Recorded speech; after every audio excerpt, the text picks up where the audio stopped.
Everyone points at the Middle East and says that's your inflation problem. You've heard the narrative, you've accepted it, and it makes sense why you'd buy it. The story is easy to follow. Clean cause, clean effect. You could sketch the whole thing on a napkin. The Fed keeps its own scoreboard, though. They don't track the headline number you see on the news.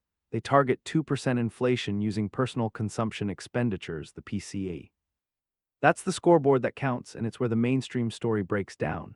The Middle East conflict kicked off in February, 5 months ago. The Fed's PCE measure has missed its target for 63 straight months, over 5 years running. The PCE sits above 4% right now, more than double the target, and it keeps climbing. Everyone is using a 5-month story to diagnose a 5-year problem. This single number reaches far past the economists who track it. It sits at the foundation of every economic decision in the United States. Every rate you pay tracks what people expect that number to be. Your mortgage, your car loan, the return your savings account hands you, the value of the cash in your wallet a year from now. Something deeper is going on, and the full inflation story looks very different. Inflation in this country used to move like a pendulum. The weight would swing up, swing back down, and come to rest around that 2% number.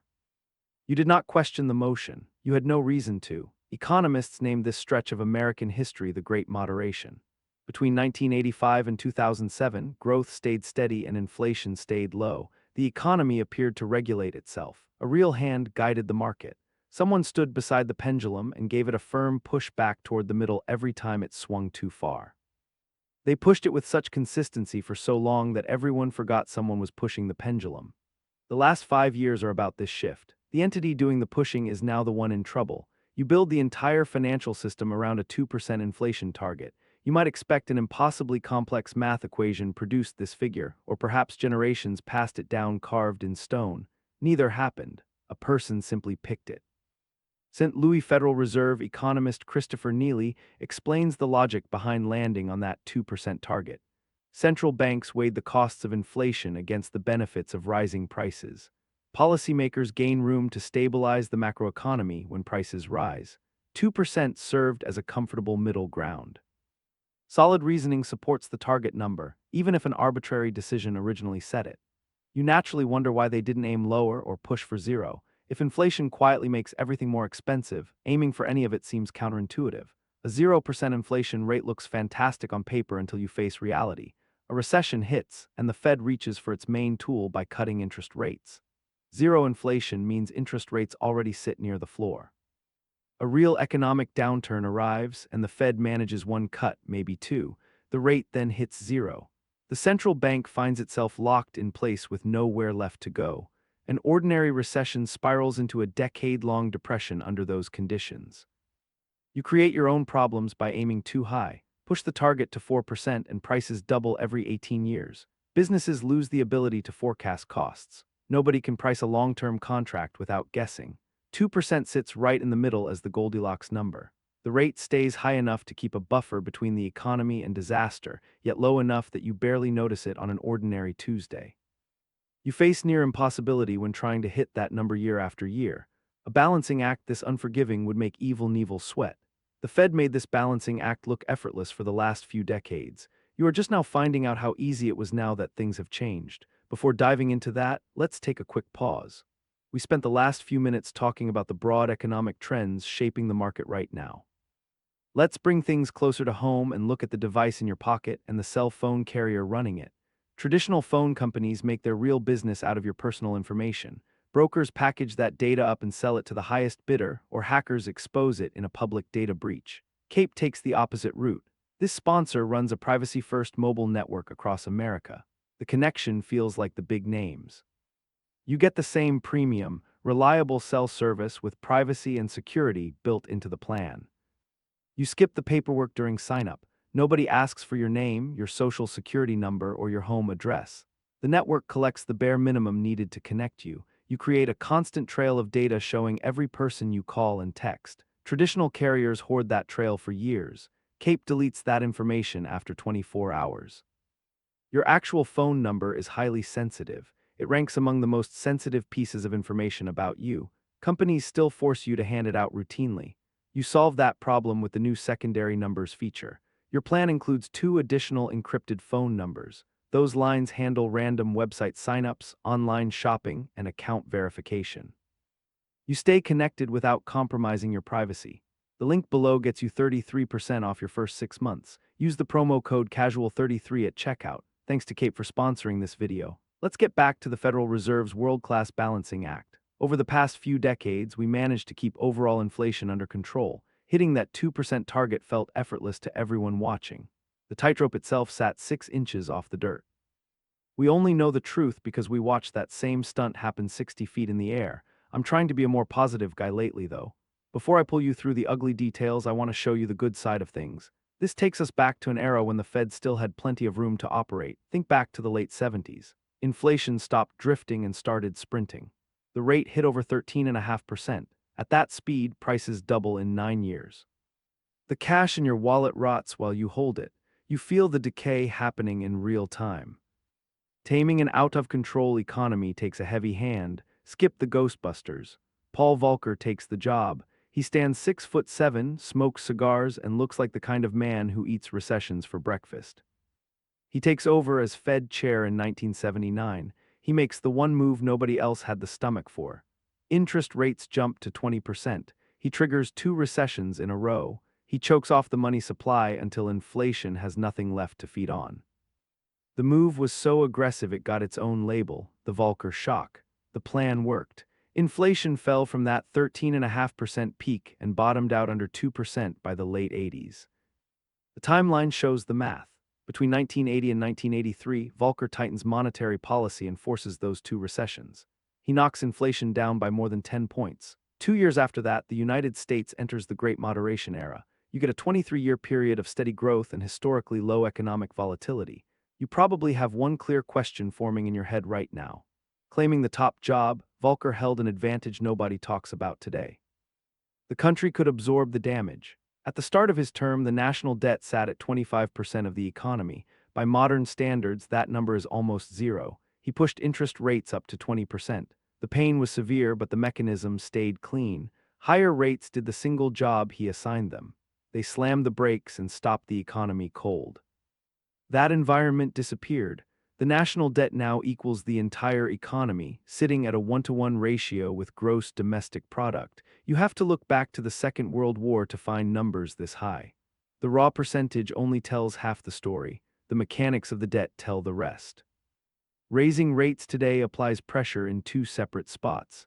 The first spot acts as the brake. Borrowing costs climb, people take out fewer loans, and the economy slows down. The second spot hides underneath the surface. Higher rates force the government to pay more interest on the money it already owes.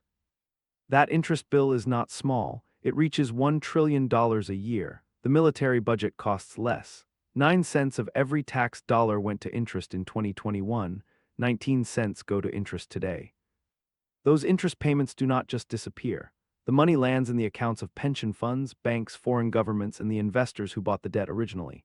Every time the central bank hikes rates to cool things down, it increases the size of the interest check. Treasury writes that check. Recipients spend it, lend it out, or roll it into the next bond at the new, higher rate. That same move pulls money out of the economy and quietly sends it right back in. One foot hits the brake while the other foot secretly taps the gas.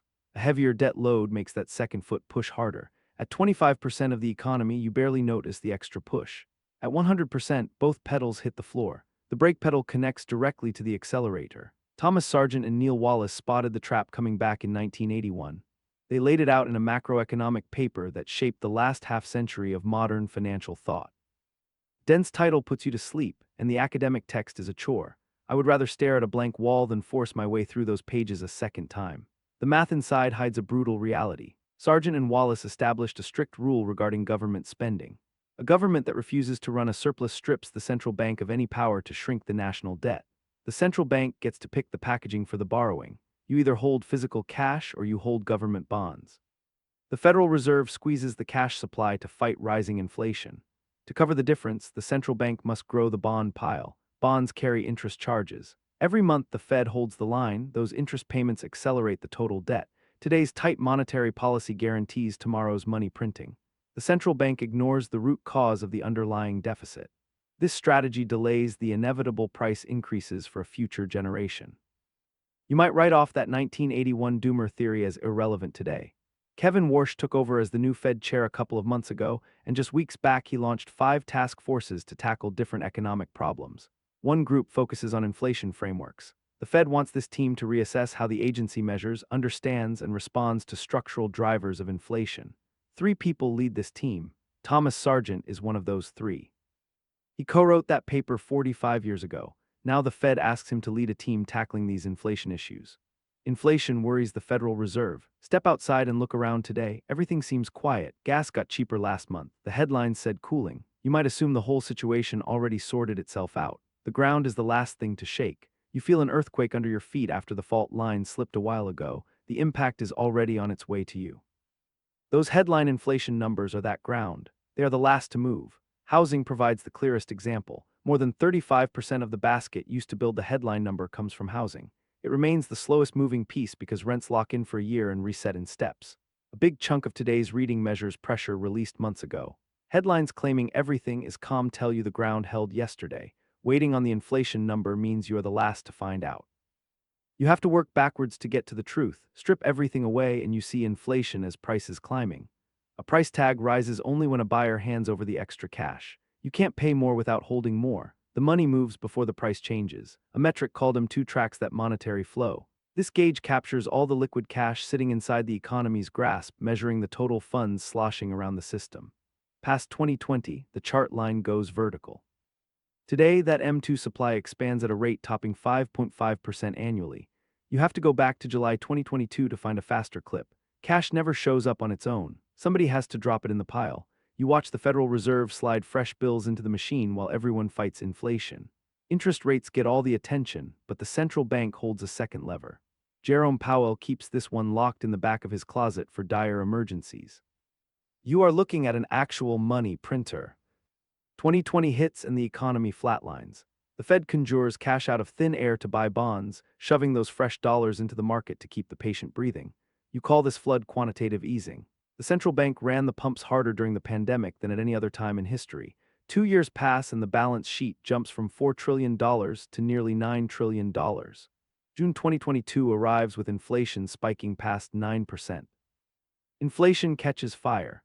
The central bank attempts a maneuver they tried only twice in over a century of operation. They throw the money printer in reverse. The Fed lets existing bonds expire without buying replacements. Each month leaves the system with slightly less cash than the last. You know this policy as quantitative tightening, starting in June 2022. 3.5 years go by while the Fed strips more than $2.2 trillion off the balance sheet. The money supply contracts. That detail sounds small until you realize the American economy hasn't seen a meaningful cash shrink since the Great Depression. Tightening has a limit. The financial system requires a baseline pile of cash sitting idle to process daily transactions. Drain the pile past that baseline and gears start grinding. December 1st of last year brings an end to quantitative tightening. The Fed pulled out just under half of the $5 trillion it pumped in during the pandemic. Jerome Powell sneaks back to that closet and flips the engine switch. 11 days later on December 12th, bond buying resumes. The pace hits $40 billion a month. The balance sheet they spent 3.5 years draining starts filling back up. You look at the country and see 2 distinct realities playing out at the same time. The first one lives in the monthly reports and the headline numbers. A fresh narrative drops every 30 days, giving everyone something new to argue over. The second reality operates underneath all that noise. The Congressional Budget Office projects a $1.9 trillion deficit for this fiscal year, equaling 5.8% of the whole economy. The 50-year average sits at 3.8%, and the current rate rests above it. Total national debt is creeping toward $40 trillion, and that same trillion-dollar-a-year interest bill from earlier now claims the third largest line item across the whole federal budget, meaning you pay more toward debt service than toward the whole military. Thomas Sargent and Neil Wallace warned about this debt snowball decades ago, and you are watching their prediction unfold. You look for a way out of this debt spiral. The finance world's golden boy, Warren Buffett, handed one to an interviewer asking about the deficit. His pitch takes 5 minutes. You pass a law stating that any time the deficit tops 3% of GDP, every sitting member of Congress becomes ineligible for re-election. That puts the incentives right where they belong. The mechanism sits right there on the table. A rule blocking re-election for the entire House and Senate the moment that 3% threshold breaks. Buffett chuckled while laying it out. He still nailed the core issue. The root cause is bad incentives. Both political parties share this American problem. Winning a seat in Congress requires making big promises. Candidates sell voters on new programs because that strategy gets them elected. Building a career on a platform of giving people less gets you nowhere. The incentive structure points straight toward higher spending. That dynamic pushed the national deficit past 3% of GDP for nearly the whole 21st century. This goes way beyond a couple of expensive years. The spending is structural. The government has spent more than it takes in for 25 years straight. Borrowing money triggers a compounding effect. Higher debt demands higher interest payments. Those interest payments force even more borrowing. The cycle feeds on itself without end. The current trajectory has a hard stop. Delaying the reckoning only inflates the final bill. Buffett's proposal might sound radical. The alternative might require even harsher measures. The debt does not erase itself. A correction has to happen. If you liked today's video, please help us by subscribing to the channel. Hit the like button and tell us what we can cover in the next video.